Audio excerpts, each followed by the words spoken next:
श्रीलंका के खिलाफ में दूसरे एक दिवसीय अंतर्राष्ट्रीय में भारतीय टीम 32 रनों से हारी है और ये गौतम गंभीर एरा की शुरुआत हुई है। कहां सपने देखे थे कि भारतीय टीम जो है गौतम गंभीर के एरा में इतनी गंभीर हो जाएगी कि एक भी मैच हम नहीं हारेंगे, हर मैच में जीत मिलेगी, जबरदस्त तरीके से भारतीय टीम प्रदर्शन करेगी।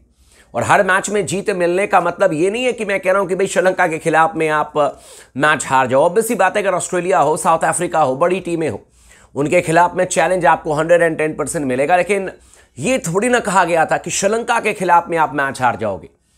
और गौतम गंभीर के एरा की जो शुरुआत हुई है उसमें अगर आप देखेंगे तो श्रीलंका के खिलाफ में जो तीसरा T20 मैच था वो भी टाई हुआ था, लेकिन वो T20 फॉर्मेट था तो वहां पर चलो भाई सुपर ओवर में जाकर के आप मैच जीत गए। लेकिन श्रीलंका ने आपको तीसरे मैच में भी बांध दिया था T20 फॉर्मेट में। पहला एक दिवसीय अंतर्राष्ट्रीय मैच, 14 गेंद 1 रन चाहिए जीत के लिए, 2 बल्लेबाज आपके सुरक्षित हैं, आप मैच एक तरीके से हार गए। मेरे लिए टाई का मतलब है भारतीय टीम उस मैच को हार गई, श्रीलंका का आत्मविश्वास उस मैच से बढ़ा। इसके अलावा जो दूसरा एक दिवसीय अंतर्राष्ट्रीय मैच हुआ उसमें भारतीय टीम कहीं पर भी नजर नहीं आई। 32 रनों से टीम इंडिया को एक बड़ी हार का सामना करना पड़ा है और इसका मतलब बिल्कुल साफ मान करके चलें कि गौतम गंभीर एरा की जो शुरुआत हुई है वो बिल्कुल भी इस तरीके से उम्मीद नहीं की गई थी और इसीलिए BCCI दिल मिला गई है। कई बड़े खिलाड़ियों की विदाई अब तय मानी जा रही है। कौन कौन से वो खिलाड़ी हैं जिनके की विदाई हो सकती है ODI फॉर्मेट से? इस वीडियो को आप आखिरी तक जरूर देखिएगा और चैनल को अगर आप लोगों ने सब्सक्राइब नहीं किया तो फटाफट कर लीजिएगा, क्योंकि सबसे पहले अपडेटेड इंफॉर्मेशन आपको स्पोर्ट्स टॉक चैनल पर देखने को मिलेगा। आपको बता दें कि BCCI की तरफ से जो खबर आ रही है सोर्सेस के हवाले से कि BCCI इस समय काफी ज्यादा नाराज है भारतीय टीम के प्रदर्शन को देख करके। कोच गौतम गंभीर ने जिस तरीके से टीम को अब तक चलाया है, भारतीय टीम ने श्रीलंका जैसी कमजोर टीम के खिलाफ में अपने सारे अस्त्र शस्त्र जो है वो नीचे रख दिए हैं और घुटने टिका दिया है भारतीय टीम ने। पूरी तरीके से भारतीय टीम नस्त नाबूद होती हुई नजर आई है श्रीलंका में, क्योंकि पहला एक दिवसीय अंतर्राष्ट्रीय मैच भी जैसे तैसे कहते हैं ना कि गिरते पड़ते हुए हमने टाई कराया। दूसरे मैच में तो श्रीलंका ने हमें आने का मौका ही नहीं दिया और एक ऐसा गेंदबाज जो कि कहीं पर फ्रेम में थे भी नहीं, जेफरी वेंडसे 6 विकेट लेकर के चले गए।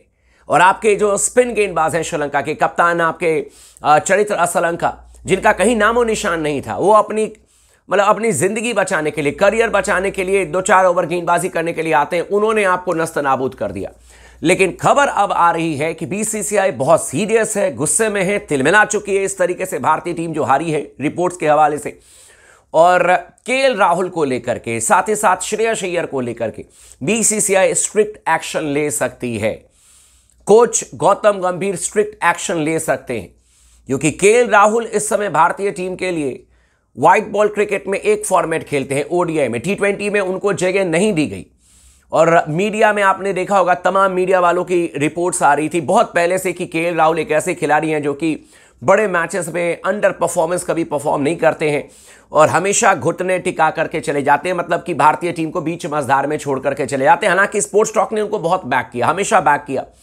लेकिन अब जो खबर आ रही है वो खबर मैं आपको बता दूं कि हो सकता है कि KL राहुल की छुट्टी ODI फॉर्मेट से भी कर दिया जाए, या KL राहुल अब आपके सेकंड ऑप्शन हो सकते हैं विकेट कीपर पर, और पहले ऑप्शन जो है आपके गौतम गंभीर के एरा में हो सकता है कि अब ऋषभ पंत को फिर से मौका दिया जाए ODI फॉर्मेट में। मैं ये नहीं कहूंगा कि ऋषभ पंत के आंकड़े बड़े जबरदस्त है, भाई साहब कमाल कर दिया ऋषभ पंत ने और उन्होंने अब तक ODI मैचेस में धूम धड़ाका मचाया, लेकिन कुछ इनिंग्स उनकी वाकई में लाजवाब रही है। जैसे साउथ अफ्रीका में एक बार उन्होंने 88 रन बनाए थे तेज दरार, इसके अलावा इंग्लैंड में एक बार 125 रन बनाए थे, भारतीय टीम को मैच में जीत दिलाया था।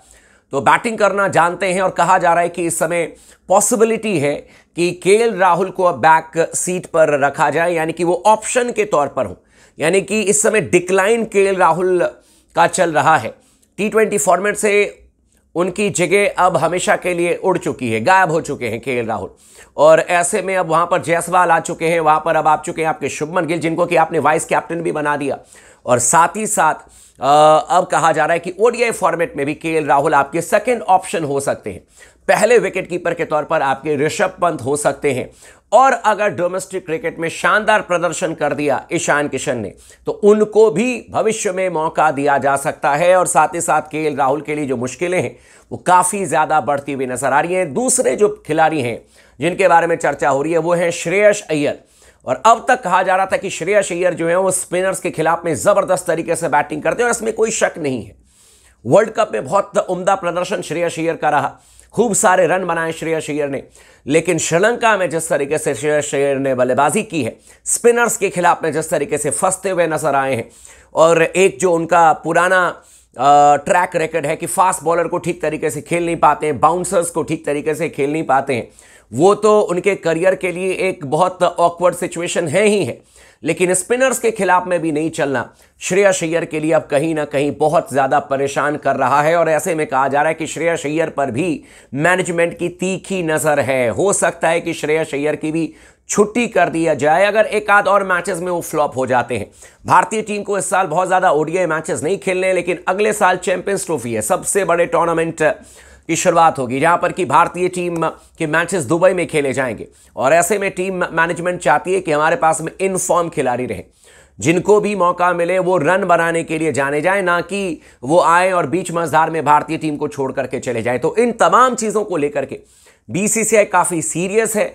जय शाह जी से लेकर के हमारे बीसीसीआई के जो हेड है यानी कि रॉजर बिनी सर, सभी बहुत ज्यादा सीरियस है। सभी चाहते हैं कि भारतीय टीम जोरदार तरीके से प्रदर्शन करे। गौतम गंभीर के एरा में भारतीय टीम का जो परफॉर्मेंस है वो और बेहतर हो, लेकिन शुरुआत अच्छी नहीं हुई और इसीलिए बड़े खिलाड़ी केएल राहुल, और हो सकता है कि श्रेयस अय्यर की विदाई भी कर दी जाए, लेकिन केएल राहुल इस समय लिस्ट में सबसे पहले चल रहे हैं।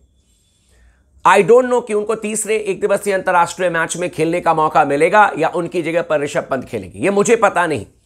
लेकिन अगर मौका मिला और अगर तीसरे में भी केएल राहुल नहीं चले तो फिर केएल राहुल की छुट्टी तय मान करके चले, फिर केएल राहुल को ओडीआई क्रिकेट से भी उनकी छुट्टी तय मान करके चलें और फिर वहां पर ऋषभ पंत को प्रायोरिटी दी जाएगी। मैं नहीं कह रहा हूं कि स्क्वाड से बाहर हो जाएंगे, लेकिन पहली प्रायोरिटी आपके केएल राहुल नहीं होंगे, ये आप तय मान करके चलें। और दूसरा नाम श्रेयस अय्यर है, जिनको कि बहुत उम्दा प्रदर्शन करने की जरूरत है।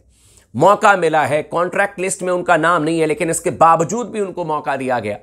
कप्तान रोहित शर्मा ने उनको चांस दिया है और उस चांस को भुनाना पड़ेगा, और साथ ही साथ शिवम दुबे को अपने चांसेस को भुनाना पड़ेगा, क्योंकि रोहित शर्मा बहुत कोशिश कर रहे हैं शिवम दुबे को ऑलराउंडर बनाने की।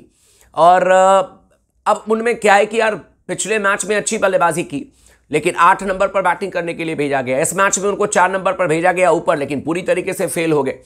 लेकिन साथ ही साथ आपके एक और ऑलराउंडर बाहर बैठे हुए जिनका नाम रेयान पराग है, वो बड़े अच्छे फील्डर हैं, बड़े अच्छे गेंदबाज हैं, अच्छे बल्लेबाज भी हैं। अंडर प्रेशर उन्होंने राजस्थान के लिए रन भी बनाया है।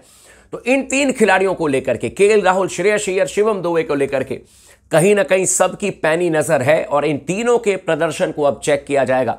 लेकिन अगर ये कर देते हैं प्रदर्शन तो अपनी जगह बचाएंगे, अन्यथा फिर किसी और खिलाड़ी को मौका दिया जाएगा, ये तय मान करके चलिए। आपको कैसी लगी खबर आप हमें कमेंट करके जरूर बताइएगा। चैनल को सब्सक्राइब नहीं किया तो जरूर कर लीजिएगा दोस्तों।